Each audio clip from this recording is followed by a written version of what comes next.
Good morning, Acadiana. You're listening to Local News Live, a community service of AOC Community Media in partnership with The Advocate. And fortunately, very fortunately, we are also joined most mornings by a volunteer newsreader. A lot of mornings you hear Bruce Cohen's voice. This morning you have the rare treat of hearing Danon's voice. Danon, good morning. Well, good morning. That was a nice introduction. Well, I try and up my introduction game every time I do it. Thanks to all the listeners, and a special thanks to you, Danon, for reading the news this morning. I'm going to go listen on Cypress Street. Thank you, Matt. Good morning, everyone. It is on May 13th, 2020, and here we go with the news. Get my voice clear and ready to go. Excuse me. Expert employers should be accommodating to workers. This is a story by Adam Daigle, the Acadiana business editor. Employers at businesses reopening Friday should make as many accommodations as possible to help employees return to work, according to one human resources official. Tessa Brown of the Acadiana chapter of the Society for Human Resources spoke Tuesday during a webinar hosted by One Acadiana, noting how many employers have to reach out to furloughed employees and help anyone who may have obstacles such as childcare when they return to work. The state will enter phase one of reopening the economy Friday. Businesses such as gyms, barbershops, hair salons, casinos, and bars with food permits can reopen with 25% capacity. Employers should communicate, share, and be fair, Brown said. If someone doesn't have childcare, and you have a business, that person was on a morning shift can work a night shift. Let's do that, said Brown, legacy advisor for the Human Resources Group. We're all adjusting. It's all wide open now, right? We're doing all kinds of crazy stuff. We can do things differently that support our employees and also gets them to work and gets us profitable again. The number of furloughed employees in Acadiana is unknown, but the area has had nearly 20% of pre-coronavirus workers file initial unemployment claims, including 30,000 first-time claims filed in Lafayette Parish. One Acadiana released a workplace readiness playbook for businesses that are reopening in the coming days. It focuses on having a clean and sanitized workplace, any hiring practices that may have changed, and the value of working remotely. Many employers have kept in contact with furloughed employees. At Dupree Logistics, leaders there even help furloughed employees file for unemployment, Chief Administrative Officer Brett Hebert said. I really think you have to have communication with people when they are out and when they are coming back, he said. If you furloughed somebody, you have to have back to work documents. We're all dealing with the same issues and we're all trying to get through this. Health safety measures on the job site also need to be addressed, Brown noted. Many workers returning from furlough, for example, are punching a clock, which would be a high-touch area. Other details are important. If a business is allowed to operate only at 25%, what does that look like? If returning employees have young children, what childcare options are available because schools are still closed? What transportation options are available? Times have changed, Brown said. Uber and Lyft aren't doing what they used to. Public transportation has changed. Maybe people used to carpool. You have to think about the fear factor. Some people will be scared to come back. Others have increased anxiety. What do? Really simply, it's common sense and compassion. At Studio 1-to-1 in Lafayette, staffers are eager to get back to work after the salon was closed for 8 weeks, said manager and senior stylist Ashley Daigle. But they are taking necessary precautions. One stylist recently had a baby and many clients are 75 and older.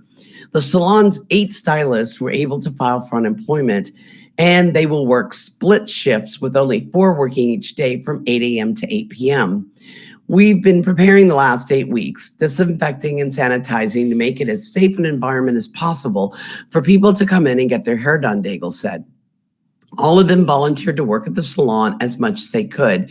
We really took those 8 weeks to sharpen our tools, take care of ourselves, and implement our new system. We probably needed it all along. Southern Theaters, which operates the Grand 14 and Grand 16 theaters in Lafayette, is preparing staff to reopen soon, said President and Chief Operating Officer Ron Kruger, who did not include details on when they would reopen. We are excited to reopen soon and are working diligently on updated training and protocols to make our theaters a safe place for all to return to with confidence, he said. This takes time, and our teams are working hard to open our doors in a safe and timely manner. Here's a story by Megan Wyatt, Childcare Options lacking for returning workers. Those who work closely with at-risk families expected to be flooded with requests for childcare assistance after Louisiana schools closed in mid-March to slow the spread of the novel coronavirus. Instead, they've been overwhelmed by people looking for help with more basic necessities of food and shelter during the past 2 months. That's expected to change in the coming weeks as more patients return to work without the availability of some of the usual free and low-cost childcare options for their school-aged children. Many parents rely on the Boys and Girls Clubs and summer camps and even childcare centers with programs for school-aged children. But of course, all of that's going to be restricted right now, said Paula Granger, childcare resource and referral supervisor for the Lafayette Parish School System. What are parents with school-aged children going to do? That's a very good question. Louisiana schools will remain closed this academic year, and the Boys and Girls Clubs of Acadiana won't reopen until mid-June. That could present a problem for hundreds of Lafayette Parish families that rely on the afternoon and summer programs. It's not as simple as saying we're going to open, said Missy Andrade, CEO and president of the Boys and Girls Club of Acadiana. There's going to be a lot of things we're having to consider right now, but Monday was definitely a glimmer of light and hope, more encouraging news than we've heard in 8 weeks. Governor John Bel Edwards announced Monday afternoon his decision to begin phase 1 of the state's reopening plan at the end of the week. Although he gave an overview of what that would look like, some details are still being finalized ahead of Friday's implementation. About 600 to 1,000 children attend the Boys and Girls Clubs of Acadiana each summer. For many families, Boys and Girls Clubs has been a summer solution for childcare, Andrade said. More than anything, we want to say, yes, let's open, but we're having to think this through about how we do this safely for kids and families and staff. Acadiana's 5 clubs offer after-school and summer programming that largely benefits low-income, at-risk children in the community.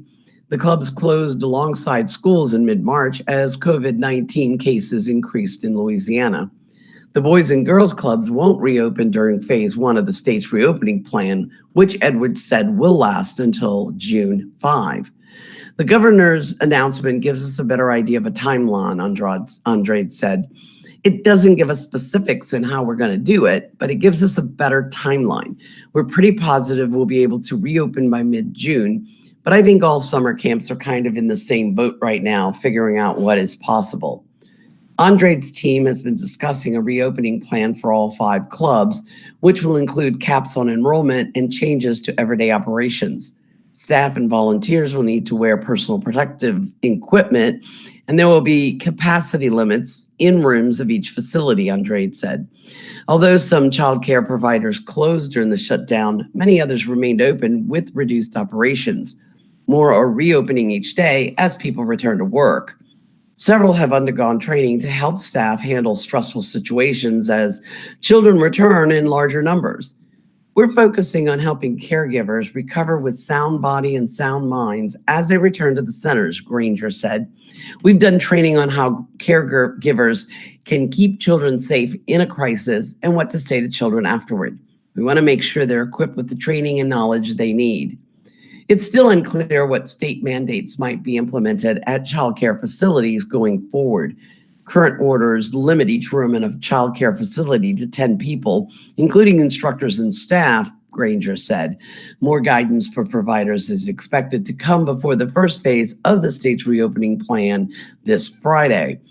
The Louisiana Department of Education is also expected to release more information about financial assistance for child care going forward, according to a spokeswoman for the department. The Department of Education in March announced a financial assistance program for essential workers in need of childcare and expanded the program in late April. Many people have relied on family and friends to assist with childcare at a time when many are furloughed or unemployed and able to assist. Some employers have also offered flexible hours or remote work options for employees so they can care for their children. A few employers have even hired babysitters or childcare professionals so their staff can return to the office and work uninterrupted. It's something the Family Tree is offering as employees ease back into the workplace. We knew this summer was going to be really, really weird for everybody, said Marie Collins, executive director of the Family Tree. So we wondered if there was something we could do for our staff. And that's when we decided to pay for a sitter. Collins got the idea from a local bank that offered the same service to financial professionals who have worked throughout the shutdown to offer essential services. The Family Tree, which offers community education and counseling services, has 28 full-time employees and 10 contract employees. A sitter will care for about 8 or 9 children between the ages of 6 and 10 in a conference room of the office. It seems like childcare is really the biggest issue right now, Collins said. A lot of people and businesses are ready to bring workers back, but I don't think some employers take this into account. It's a key element. It's well worth spending $400 a week for a sitter if it means increased productivity and lowered stress for staff. Without offering childcare assistance, Collins said her employees might not meet the necessary benchmarks for federal funding, which would have a greater impact on services the nonprofit offers to the Acadiana community. We're the Family Tree. Supporting families is our mission, Collins said. So if we can't support families of those who work for us, then we're really not doing our part. Even as people return to work, local education and community organizations are expected to continue offering free meals and housing assistance as long as they're in high demand. The Boys and Girls Clubs, in partnership with other local organizations, have handed out more than 600,000 meals in Acadiana during the past month. They deserve to be celebrated. This is a story by Ken Stickney. The University of Louisiana at Lafayette can't say enough about spring semester graduates, so it'll take a few days to say it. UL announced this week that graduation will be virtual Friday, televised Saturday, and someday perhaps in person. That's the expressed intention. They've reached this milestone under challenging circumstances, said Dwayne Bowie, Vice President for Enrollment Management. That's why the university decided to honor them twice this week, and again at a later date. They deserve to be celebrated multiple times. In a prepared statement, the university said Tuesday there will be individual ceremonies for the 8 academic colleges and the graduate school starting at 10 a.m. Friday on UL's website. The university said the virtual ceremony will include welcome and congratulatory messages, and it will show graduates listed by name, degree, and major. Virtual ceremonies produced by Holbrook Multimedia will be accessible on UL's website. Students were asked to send photos, videos, and quotes. Personalized pages were created for those who responded. Although this year's graduating class is large, final numbers were not ready. Graduates will be honored a second time on Saturday when Lafayette's 4 TV network affiliates will televise the commencement celebration that will resemble the traditional in-person General Assembly. Broadcast times are 4:30 p.m. on KATC and 6:30 p.m. on KADN, KLAF, and KLFY. At that event, UL President E. Joseph Savoir and other university officials will speak. Diplomas, commencement programs, honor cords, and medallions will be mailed to graduates next week. Bowie said graduates also will be recognized at an in-person celebration at a later date when it is safe for us to gather together again. While the COVID-19 crisis has changed the way we are as a society interact with others, work, and live, it has not diminished the achievements of spring 2020 graduates, he said. Social media Graduates can celebrate their achievements by posting graduation photos and campus memories on Twitter and Instagram with the hashtag #RagingGrads and tagging @UL Lafayette. Messages from family and friends can be shared on Facebook by tagging University of Louisiana at Lafayette. All #RagingGrads messages will be displayed on the commencement website. Okay, we're going to do a PSA.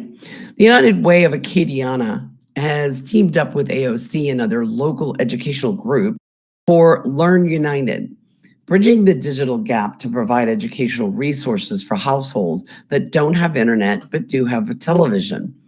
The Learn United programs air weekdays from 8 to 2 on AOC 2, Cox 16, LUS 4, and streaming at aocinc.org/watch. That's aocinc.org/watch.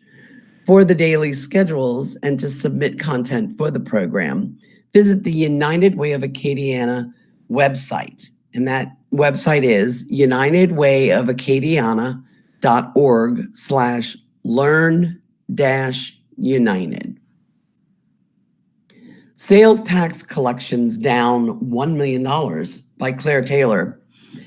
March sales tax collections for the city of Lafayette were down about $1 million, even though the governor's stay-at-home order wasn't in place until mid-March, and despite shoppers stocking up on supplies in March.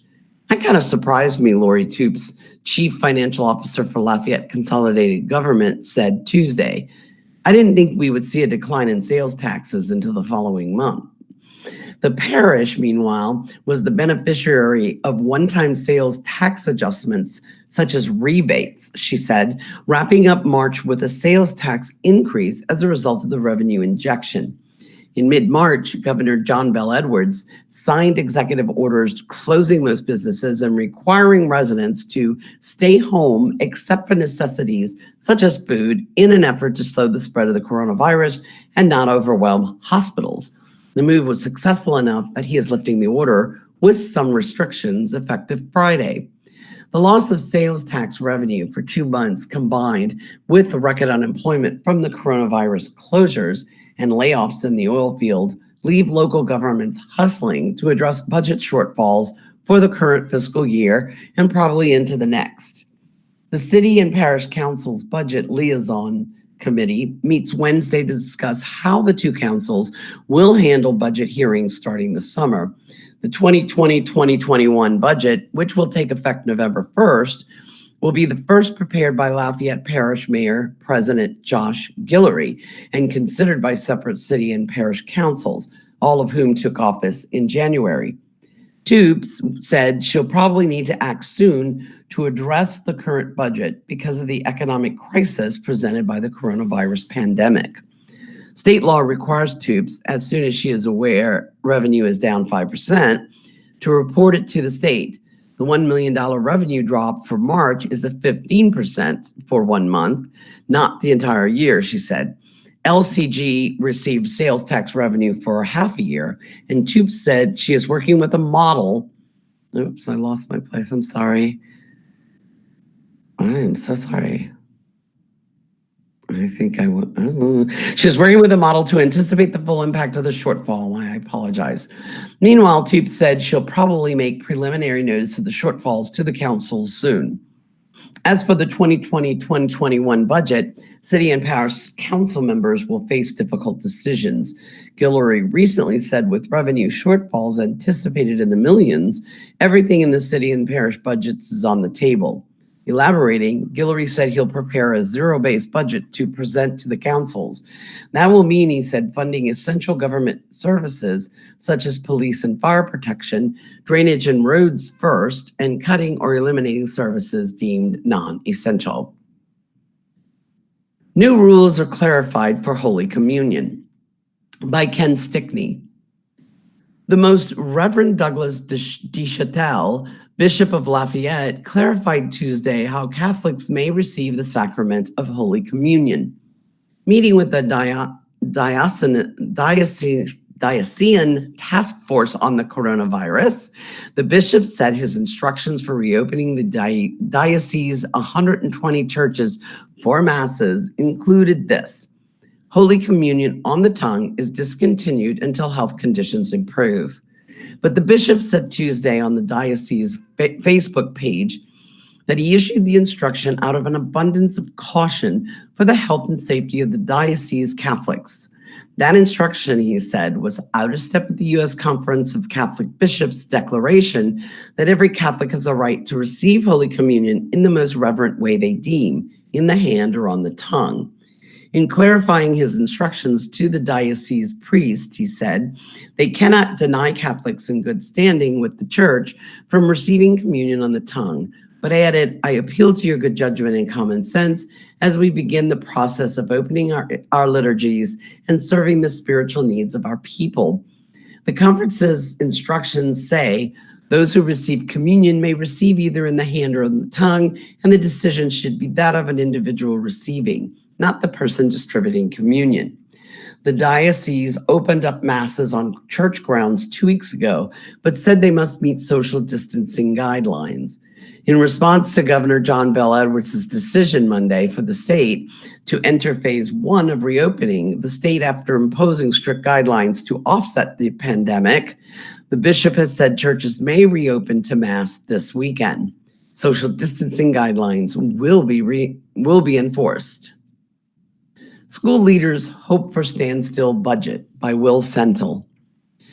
Public school leaders said Tuesday they are aiming for a standstill budget after an earlier $80 million increase request was buried by the coronavirus epidemic. The State Board of Elementary and Secondary Education voted March 10th to ask the legislature for an $80 million hike in state aid for public schools. Half the money was targeted for schools and half for teacher pay raises in districts that pay below the regional average. But the pandemic has blown a $1 billion hole in the state operating budget, which means public schools and virtually every other state-funded service are sure to feel the impact. Mike Falk, executive director of the Louisiana Association of School Superintendents, said a standstill budget for public schools is the most realistic goal amid the economic upheaval. Given this environment, it is probably the best case scenario for school districts, said Falk, a former superintendent of the central school system. Bessie's $80 million increase request is pending in the House Education Committee and sponsored by State Representative Ray Garofalo, a Republican from Chalmette and chairman of the panel. Tony Davis, a Bessie member who is chairman of the committee that oversees public school funding, said the plan is to let the legislation die and for funding to remain at the 2019-2020 levels. In light of all the pressing needs, it simply will not be acted on, said Davis, who lives in Natchitoches. The legislature can approve or reject Bessie's request, but cannot change it.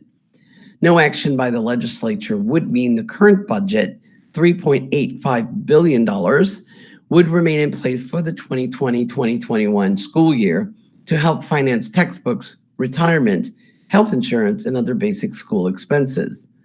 Bessie's request amounts to a 2.75% increase. Under the plan, half the money would go to teacher pay in the 50 of 69 school districts where salaries are below the 16 state average set by the Southern Regional Education Board. New figures compiled by the National Education Association show that for the 2018-2019 school year, teacher salaries in Louisiana averaged $50,288 a year, which is 44th in the nation. The national average is $62,304. The regional average was $52,178 for the 2017-2018 school year, but likely higher today. Shane Riddle, Director of Legislative and Political Affairs for the Louisiana Association of Educators, said although his group will continue to advocate for teacher pay raises, officials understand the sea change in the state's financial outlook. To actually go out and advocate For that type of thing, while all of this is going on, I am not sure is the right thing, Riddle said. The primary thing we are going to be working on for the remainder of this year and next year is keeping our employees employed and preventing reductions in force, he said, a reference to teacher layoffs. Public schools are getting $260 million from the $2.2 trillion federal coronavirus aid bill to help defray expenses triggered by the virus, which caused public school classrooms to close 9 weeks ahead of schedule. However, Falk noted that there are limits on how districts can use the money, which is aimed in part at helping to finance laptops and other technology improvements as schools rely more on distance learning. Garofalo did not return a call for comment. Senate Education Committee Chairman Cleo Fields, a Democrat from Baton Rouge, said he has not given up hope that public schools can expect no better than a standstill budget. Fields said he wants to see if state government gets more than its current $1.8 billion in federal aid to help combat the pandemic. The legislature, which resumed work May 4 after a break of more than 6 weeks, has to adjourn by 6 p.m. June 1st. Reserve homes death rate question by Gordon Russell. The state's deadliest known cluster of coronavirus deaths to date has decimated the Southeast Louisiana Veterans Home in St. John the Baptist Parish, where COVID-19 has killed 28 residents, almost 1 of every 5 people who was living at the home when the first case was reported March 23rd. But that grim statistic doesn't fully capture the toll at the state-run nursing home in Reserve. Since the pandemic started, 22 others have died there in cases that were not attributed to the virus, more than double what would be expected in normal times. Data released by the State Department of Veterans Affairs this week shows that in 2018, 2019, and the first part of 2020, the home, which typically houses 150 military veterans, many in their final days, saw an average of about 1 death every 5 days. Since March 23rd, that rate has shot up more than 5-fold. Much of the rise is due to the virus, but the rate of people dying from non-COVID-19 causes has also risen steeply to 1 death every 2 days. Over a month and a half, that adds up to 13 more deaths than would be expected. So-called excess deaths are being observed all over the country amid the pandemic. A new study by the Federal Centers for Disease Control and Prevention, released Monday, attempted to quantify how many such deaths have occurred in New York City, the U.S. epicenter of the pandemic. The CDC found that during the roughly 2 months examined in the study, there were about 4 times as many deaths in New York City as would be expected in normal times. Of the 24,172 excess deaths in New York, about 57% involved confirmed coronavirus cases. The other 43% were split roughly evenly between probable COVID-19 cases, where the disease was strongly suspected but was never confirmed by a lab test, and cases that might have been directly or indirectly caused by the pandemic. Those cases could include people who had COVID-19 but did not access testing, tested falsely negative, or became infected after testing negative, died outside of a healthcare setting, or for whom COVID-19 was not suspected by a healthcare provider as a cause of death. The question requires further investigation, the CDC report said. The same phenomenon has been observed within Louisiana. In Jefferson Parish, for instance, Coroner Jerry Savanovich noted that after excluding cases where COVID-19 was diagnosed, his office had landed 43% more deaths between March 9th and April 12th this year than it did last year. I'm so sorry if I'm mispronouncing this name. Savinovich said he figured some of those excess deaths were undiagnosed coronavirus cases, but he guessed that more of them might involve deaths that were indirectly related to the virus. For instance, cases in which a person suffered chest pains but didn't go to the hospital over coronavirus fears and then died at home of a heart attack. Similarly, the New Orleans Police Department noted a 60% increase in unclassified deaths in March and April compared with the same 2 months last year. That's the designation given when police respond to a death that was not a homicide, a suicide, or an accident. Epidemiologists say the phenomenon inside the veteran's home is different, however. The home's residents are already under medical care, and they are in place where the virus is rampant. So there'd be no logical reason for them to avoid treatment. Dr. Suzanne Strafe-Bourgeois, an associate professor at the LSU Health Sciences School of Public Health and an expert in pandemics, mused that given the advanced age and condition of many of the residents, some early COVID-19 cases at the home might not have been detected. It's clearly not a lack of medical care in these cases. It may have been lack of awareness that COVID-19 was starting to spread in that nursing home. Retrospectively, we are all smarter now, but maybe some people at that point already had died and did not get an autopsy, and so they were not classified as COVID-related, even though they were. Vitalant is seeking plasma donations from recovered COVID patients. In early April, Vitalant, the nation's largest independent nonprofit blood service provider, launched a program in collaboration with hospital partners, the Mayo Clinic and the American Red Cross, to treat COVID-19 patients with convalescent plasma.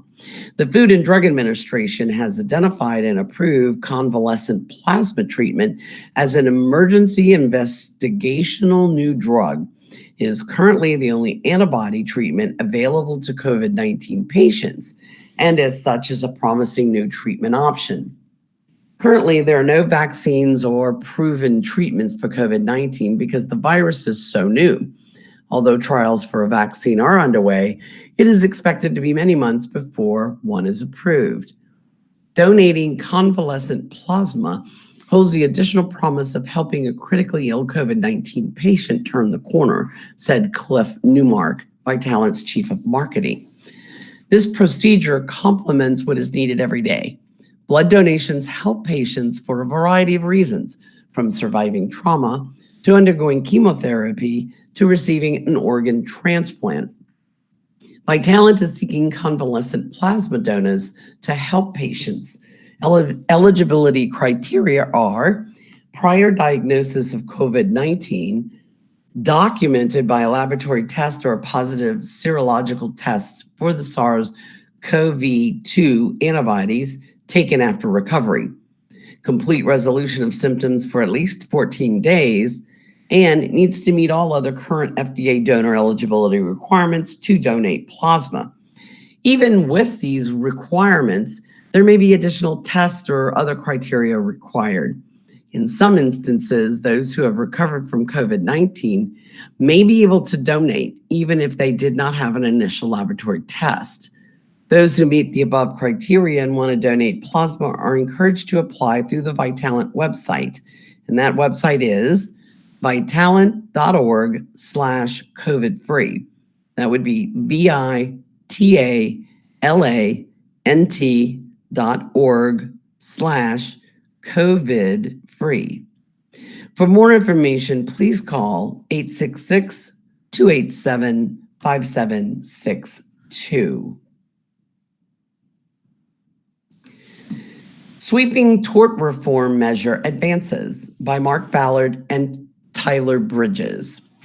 Louisiana House and Senate committees spent hours Tuesday to send to each chamber nearly identical worded tort reform bills that supporters claim could lower auto insurance premiums by 10%. The outcome was never in suspense, as both committees are stacked with Republicans who ran last fall on promises of passing sweeping tort reform.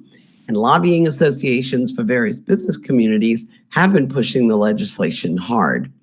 Still, the House Civil Law and Procedure Committee talked about House Bill 9 for about 7 hours before voting 11-5 to advance the measure to the full House.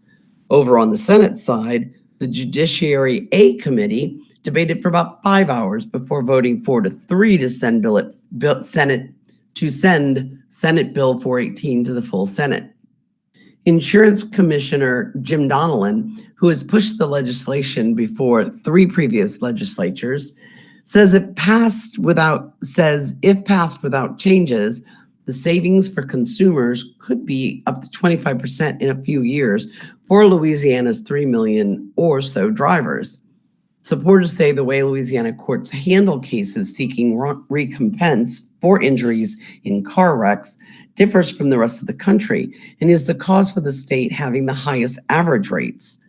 The way our laws are set up, it's not a fair system, said State Representative Ray Garofalo, a Republican from Chalmette and sponsor of HB 9. He said several times that he consulted widely with insurance companies while putting together his bill. Opponents point out that no data backs up those savings claims. In fact, an empirical look at the proposal found little, if any, impact on rates. The only thing the Omnibus Premium Reduction Act of 2020 is sure to do is to limit injured people's access to the courts and to lower the damages they could collect if they prevail, opponents say. These are pretty massive changes to our civil justice system that are based on pretty much a guess, said Representative Mandy Landry, a Democrat from New Orleans. Major changes in the state's civil justice system will bring more insurance companies to the state, said Senator Kirk Talbot, a Republican from River Ridge and sponsor of SB 418. What we need is competition, Talbot said. Competition will drive the rates down. Both House Bill 9 and Senate Bill 418 would extend the deadline for filing a lawsuit from 1 year to 2, called prescription, lower the amount of damages sought in order to have the case heard by jury instead of a judge from $50,000 to $5,000, called jury threshold, limit medical expenses recovered to the actual payments made rather than what a healthcare provider often charges, called collateral source, require lawsuits to be filed against the other driver rather than the insurance company, called direct action, and would allow judges and juries to reduce damage awards if the injured plaintiff wasn't wearing a safety belt. Both bills also require insurance companies to reduce rates by 10% if their costs go down, unless they can provide to the insurance commissioner that the rate reduction would hurt their business enough to stop selling policies in Louisiana. Although having nearly identical language in the 2 bills is probably persuasive in the supporters' efforts for winning the debate under the rules, both chambers are going to have to approve a single bill before the legislation heads to the governor's desk. The session has 19 more days before adjournment. Donnellan acknowledged that he could not be sure that the companies will actually reduce rates by a specific amount.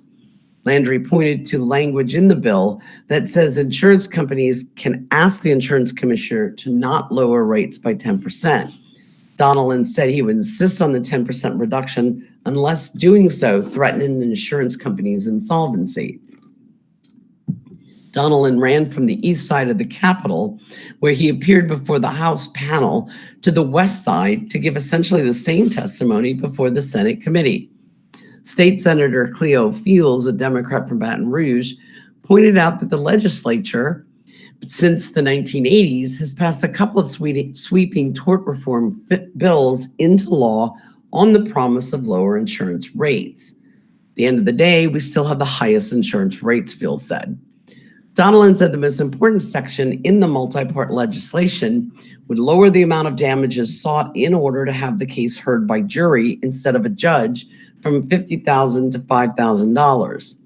He said Louisiana has far more minor soft tissue lawsuits than other states because trying a case worth $15,000 before an elected judge is an incentive for insurance companies to just settle for the limits of the policy rather than challenge the claims in court.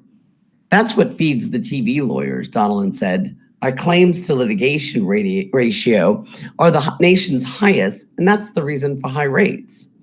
The jury threshold was established in 1984 at the insistence of the business community and raised to $50,000 in 1994 partially to keep the cases from ending up in city and parish courts, which don't have authority to hold jury trials. Dropping the limit will require cases in the lower courts to transfer to the state district courts, said 21st Judicial District Judge Robert H. Morrison III of Livingston. He added that criminal trials get precedence because of constitutional time limits, meaning civil trials to a jury will be postponed. Scott Andrews, testifying in opposition to the bill for the Louisiana Bar Association, predicted that the bill could clog the civil district courts with a 33 to 50% increase in trial date requests and a sharp increase in managing court dockets. State Representative Thomas Presley, a Republican from Shreveport, questioned the argument that lowering the jury trial threshold would clog the courts. The statistics are showing we're having less and less of trials, he added, saying that 36 states have no jury trial threshold. Every other state seems to be able to do this. Republicans on the committee voiced support for Garofalo's bill, especially after several small business owners said insurance rates are rising rapidly and are higher than in neighboring states. We failed you, and we failed a lot of businesses in Louisiana, stated Representative Mike Johnson, a Republican from Pineville. Device cap. Okay, hang on. I'm so sorry. Just a second. I've got the wrong one up. Dine outdoors with these open spots by Megan Wyatt. Looking for an excuse to leave the house? As coronavirus restrictions ease up in Louisiana, consider supporting local restaurants, which have been and continue to be significantly impacted by the shutdown. We're spotlighting a few options at Acadiana restaurants until businesses are able to fully reopen again. Here are a few mouth-watering options that offer a scenic view. Italian on the Bayou. Rufino's on the River is offering family meals for 4, along with a limited takeout menu that can be enjoyed on the restaurant's large outdoor patio that overlooks the Vermilion River. They would like you to try the Wednesday family meal, which includes lasagna, Caesar salad, bread, and oil for $55. Individual and family meals come with cotton candy, ooh, the whimsical treat normally offered after dinner at Rufino's. Bottles of wine are also available for purchase. Rufino's on the River is located at 921 Camellia Boulevard. Call 337-706-7333 or visit facebook.com/Rufino's on the River to learn more. Excuse me. Seafood and steak. Cafe Sydney May is offering a takeout menu filled with the restaurant's specialties, which includes steak, seafood, and other local favorites that can be savored at sidewalk tables in the heart of historic downtown Breaux Bridge. Try the Breaux Shrimp and Grits, which includes blackened shrimp, Creole cream cheese grits, tasso, and a smoked Gouda cream cheese with choice of side for $25.30, or the 10-ounce fresh-cut pork chop, which is brined and grilled with compound butter, side salad, and a choice of side for $19.80. Cafe Sydney May is located at 140 East Bridge Street in Breaux Bridge. Call 337-909-2377 or visit facebook.com/Cafe Sydney May. And that's spelled CAFE, Cafe. Sydney is spelled SYDNIE, May, MAE. Po' Boys on a Patio. Old Time Grocery is offering its signature po' boys for takeout that can be eaten on the restaurant's expansive patio that overlooks the St. Street's neighborhood at the edge of the University of Louisiana at Lafayette campus. Try the classic fried shrimp boy. I think it sounds so good. My mouth is watering. Try the classic fried shrimp po' boy, $6.95 for a half or $9.75 for a whole, with an order of potato wedges for $2.75. Looking for something different? Try the restaurant's hamburger on French bread for $7.50 for a half or $10.50 for a whole. While you're there, be sure to visit Murph's Old Time Snowball Stand, which is right next door. Old Time Grocery is located at 218 West St. Mary Boulevard. Call 337-235-8165 or visit facebook.com/Old Time Grocery. And in that, it's old is spelled OLDE, time is spelled TYME. Okay? Right. Look, like what you see, find more and share what you're reading by joining the Where Acadiana Eats group on Facebook. Email Megan Wyatt at MWYATT at theadvocate.com. All right. Let's go to, I think we should do our horoscope and today in history. We'll start with today in history. Today is Wednesday, March 13th, the 134th day of 2020. There are 232 days left in the year. Today's highlight in history is on March 13, 1940, in his first speech as British Prime Minister, Winston Churchill told Parliament, "I have nothing to offer but blood, toil, tears, and sweat."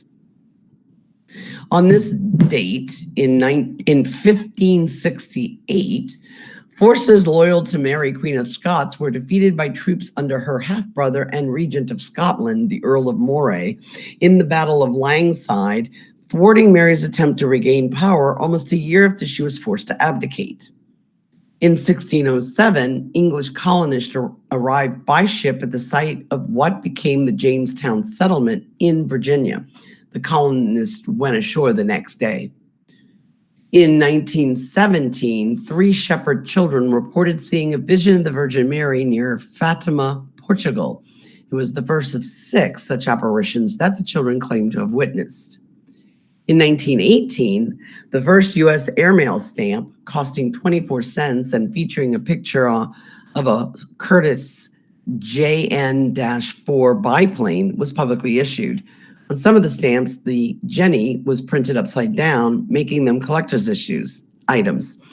In 1972, 118 people died after fire broke out at the Senichi department store in Osaka, Japan. In 1981, Pope John Paul II was shot and seriously wounded in St. Peter's Square by Turkish assailant Mehmet Ali Akka. In 1985, a confrontation between Philadelphia authorities and the radical group MOVE ended as police dropped a bomb onto the group's row house, igniting a fire that killed 11 people and destroyed 61 homes. In 1994, President Bill Clinton nominated federal appeals judge Stephen G. Breyer to the U.S. Supreme Court to replace retiring Justice Harry A. Blackmun. Breyer went on to win Senate confirmation. 10 years ago, 3 Pakistani men who authorities say supplied funds to would-be Times Square bomber Faisal Shahzad were arrested in a series of raids in New England. President Barack Obama met with police officers who responded to the attempted car bombing, greeting them at the New York Police Department's high-tech real-time crime center. 1 year ago, sending Wall Street into a slide, China announced higher tariffs on $60 billion in U.S. goods in retaliation for President Donald Trump's latest penalties on Chinese products. The Dow Industrials finished more than 600 points lower. Actress Felicity Huffman pleaded guilty in the college admissions bribery scheme. She admitted paying an admissions consultant $15,000 to have a proctor correct her older daughter's answers on the SAT. Huffman would serve 12 days of a 2-week prison sentence. Today's birthdays: actor Harvey Keitel is 81. Stevie Wonder is 70 years old. Happy birthday, Stevie Wonder. Former Ohio Governor John Kasich is 68. Basketball Hall of Famer Dennis Rodman is 59. Late Show host Stephen Colbert is 56. Moving down. Former NBA player Mike Bibby is 42. Okay. It looks like a good group. Thought for today: to want to be the cleverest of all is the biggest folly. This is a quote by Shalem El-Alakam. Our zodiac for the day. Okay, here we go. Sagittarius, don't be too eager to make a change. It's best to bide your time, look at every angle, and consider your alternatives. False information will be present. Capricorn, you'll be torn in different directions if you try to take care of everyone's demands. Consider what's important to you and follow through with your plans. Aquarius, stop letting outside influences take the reins. Consider what you want and how you can move forward without jeopardizing your reputation or position. A change at home will help expedite certain matters. Pisces, don't reveal your plans. It's best to be a good listener, size up your situation, and consider how to make your wisest move. Time is on your side. Aries, your drive and determination are no match for anyone who competes with you, but they can also lead to conflict that can put a dent in your plans. Be considerate. Taurus, listen, be attentive, and try to get along with everyone. You'll find it easier to get others to see and do things your way if you are kind and sensitive to their needs. Gemini, don't lose touch with friends. Pick up the phone, set up an internet conversation, or send someone you care about a gift in the mail. Make a difference by offering a kind gesture. Cancer, don't let an unexpected change that someone makes ruin your day. Focus on your budget and limiting unnecessary purchases. How you conduct yourself will affect those close to you. Leo, it's time to reflect, rethink, and revise your plans. Don't let anyone force you into a venture or investment that isn't right for you. Focus on personal gain, not on joint ventures. Virgo, a one-sided situation will put you in a vulnerable position. Be direct and find out where you stand before you make a promise to someone who isn't looking out for your best interest. Libra, concentrate on what matters. Put your health and physical fitness first. Looking and feeling good are the keys to prosperity. Preparation, knowledge, and experience will encourage success. Scorpio, emotions will surface if someone close to you isn't being receptive. Consider the reason behind their feelings before you get upset or angry. Positive change will resolve the problem. That's your horoscopes for the day. Remember, it's an entertainment feature and is not based on scientific fact. Keeping Calm Through COVID hotline. If you are feeling overwhelmed with stress, fear, and anxiety about the uncertainty surrounding this public health emergency, there is a special Keeping Calm Through COVID hotline you can call. This connects you to trained, compassionate counselors who can offer support and who can direct you to mental health and substance abuse counseling services. Trained counselors are available 24/7. All calls are confidential. Call 866-310-7977. Also, if you have lost your job or if you have reduced hours, you may be eligible for Medicaid. You can apply online at mymedicaid.la.gov.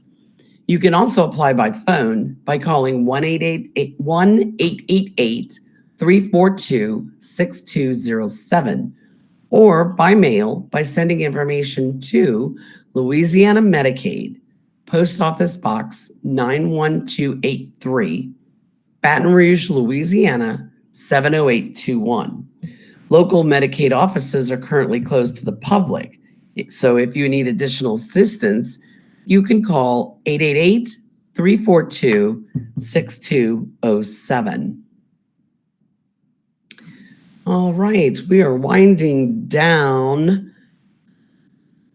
I'm going to read a little bit of this story about football because I think we could all use a little sports.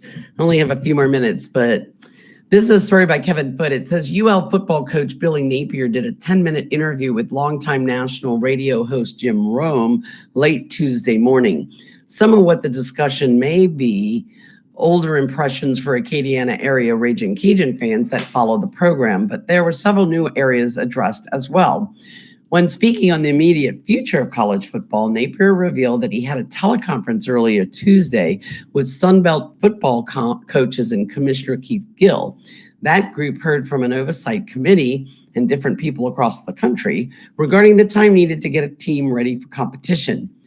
I think the consensus there is mostly presented a 6-week return to play protocol, Napier said. I think we may need a little bit more time than that, and I think we're going to get it. I think we're going to see many teams get back at it. That would be standardized sometime in July. But I don't know I don't know that it's going to be uniform. I think we're going to see people working at different paces, but eventually we'll get football back and certainly the positives that come from that. In the meantime, Napier addressed some of the ways his coaching staff is trying to prepare the 2020 Cajuns for the upcoming season without the benefit of a spring season and trying to observe government social distancing commands. We try to create some consistency in their routine, Napier explained. We're going to benefit from having been with this group of players for the most part for 2 years. I think we've established pretty good trust and really good communication. We've operated virtually. We've got a specific schedule relative to how we want them to work out, and certainly the material that we would have covered in spring practice. So that's all I can fit into this time, and I hope you enjoyed the news today. Have a wonderful, wonderful evening, and check back in for tomorrow. We'll have more news for you and other wonderful stuff for you tomorrow. I'm going to turn this back over to you, Matt. All right. Thanks again so much for reading the news this morning, Danon. We really appreciate it. And yeah, we're probably off of TV now, but on Cypress Street, I'll just thank you one more time. And now I'm going to stop streaming.